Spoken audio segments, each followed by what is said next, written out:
the stats on OSG, on the percentage of OSG members who will hold doctorates, is going to be a powerful piece of your 60-second to 2-minute speech about who is and what is the All School Grounds Coalition. So you should absolutely begin to track data. And I know somebody on here is a statistician and can give you what the numbers look like comparatively to society and people who hold doctorates. And then to Michelle's point, to Black people who hold doctorates. No, that's dope, Fia, and I totally agree. And between Smitty and whoever Smitty's decide, we're gonna most certainly need a statistician for all of this. And I agree, Fia. The fact that there are people who got their doctorate before OSG, but there's so many of us that have been able to kind of help carry each other to and through the finish line. And so, it's only right that we as OSG celebrate that as much as possible. So shout out to everybody that has gotten their doctorate, who's in the process of getting a doctorate, who's fighting themselves, that have no choice but to finish it, like April, Leong, and Simone. But nonetheless, I look forward to being able to share in that experience with you guys one day. So thank you, Fia. Thank you guys for giving me this opportunity, and thank you OSG for being my fam in the background, even if you didn't know it.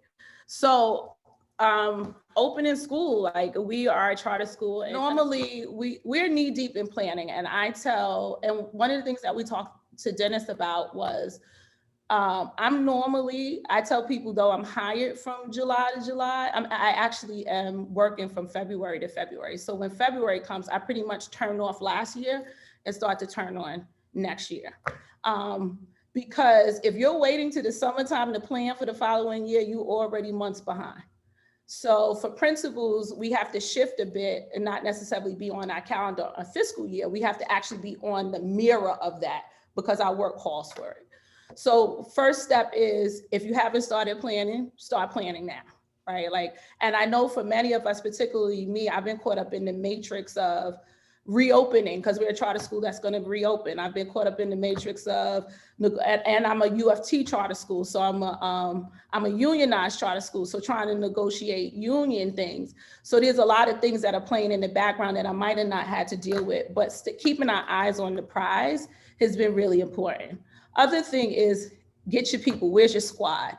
A mistake that we made before that is planning. And then all the planning and all the work happened with me and my APs, and my teachers were like, so the second thing that we're doing is we got our squad together. So we're adopting a new curriculum.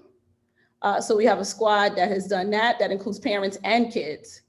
So the thing is, you need your squad, you need your people. The biggest gain that I made was when I decided to reopen the school, is that I got my teachers on board and my union rep. And I was like, yo, so we opening the school. What y'all want to see? And the way that changed the game for me, and the way that changed the union negotiations, the way that's changed the game of the investment of my teachers in just that short amount of time, it's been huge. I'm sitting there talking with Travis, and then one of his students gets on. So Trav, you want to tell everybody what some of the stuff that one of your students who's about to graduate is working on? But it kind of ties in directly with the importance of us being ahead of the curve. If we are going to help our children to be more prepared for the future, we got to look at the work. We got to look at what we're preparing them for. Most of us are still preparing them for jobs that will no longer exist when they get adults, when they get older. Now we got to start thinking about ways that we got to introduce them to things now. So Travis, talk to us a little bit about what your young man had shared with us earlier. But about 2 weeks ago, one of our students who's about to graduate, he emailed us and said, we really want to talk to you about crypto mining. So we said, okay. He said, I've been doing it for about 3 weeks and I've made $600. And I want to start a program in a school that teaches young people how to build computers and build a crypto mining computer. So while Dennis is here, we jumped on a call with him, and he just created a plan to, I don't know how many people are familiar with it, but a 20 rig plan that he says he can generate $22,000 a month. So he showed us his rig. He has 2 online right now, and over the last month, he's generated over $3,000. and we were talking with him through environmental risk because, you know, young people, he's a young person. We try to get our kids to understand complexities. So income and money and profit is one number. So we asked him about what's the other numbers, what's the environmental impact. So he's doing a lot of research now on the electric footprint that it's going to cause, and he's talking about how can we offset it with solar panels and solar energy. So to Dennis's point, when we talk about financial literacy, we have to teach kids that they don't have to wait. They can be producers and manufacturers of items and things that can actually bring money in their pocket and also create jobs. And then, you know, the conversation at the end, he said, we have to create a space where, you know, young people can bring their ideas, these really interesting ideas, and where the school can fund it or the board can fund it. So he's pushing us in that way. Listen, I'm so happy to be with this group. Like, the energy here is crazy. And I'm sitting here thinking, like, do I need to go back to school? Because it never crossed my mind, but the way you hype each other up, it's like, maybe I should, I don't know. So I'm really, really happy to talk to all of you today. And Raven, that was such a beautiful introduction. Thank you so much. I don't want to take too much time, but it is really an honor to talk about the work that I do. I just want to take a second to introduce myself and talk about, you know, goals that you may have for your school and how we could collaborate in the future. You know, just, I'm a fan. I follow a lot of you on social media and try to keep up with what you're doing, but I would love to even just sit down and talk more about what you're personally interested in, what your school is focused on, and where you see your school going. And I think it's really interesting, Dennis, what you said earlier about, you know, thinking about the future workforce, about just science and technology in our world and our Black and brown children. How do we interact with that? How do we think about what the jobs will be in the future, what life will be like in the future, and prepare our students for that today? That's what a lot of my work is focused around, and not just like on a professional level. Like, I live and breathe how we can get our kids really up and running and feel confident in STEAM topics. I was able to speak on a panel not long ago and really do some more research and just how important, just in the next 5 years, how important that STEM is going to be to this world is just startling. Because as you mentioned, when we talk about, you know, there's no more toll booths. You know what I'm saying? So if you want to know what's happening in the world, just look around you. You know, they're not going to all of a sudden wake up and say, you know what, guys, I missed the toll booth clerk. Let me bring them back. That's a thing of the past.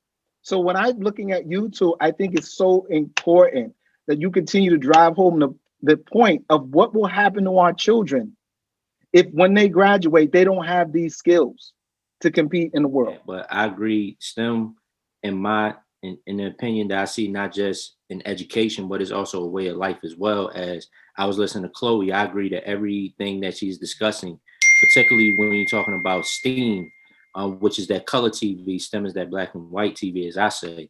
But the STEAM part is where I believe, as you're looking in New York and other inner cities, that's where you bring that culture and you connect people not only to the skills that they have, but also build up those 21st century skills, right? How you. It's interesting that you mentioned that too. I've been a Girls Who Code facilitator for 5 years now.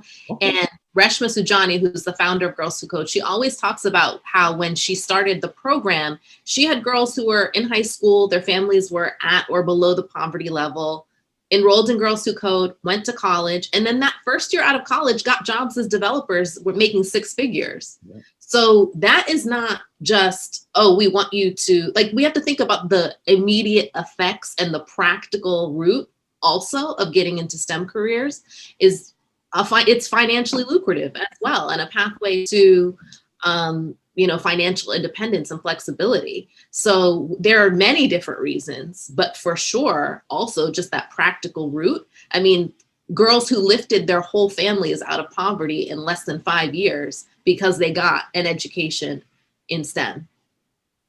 Wow.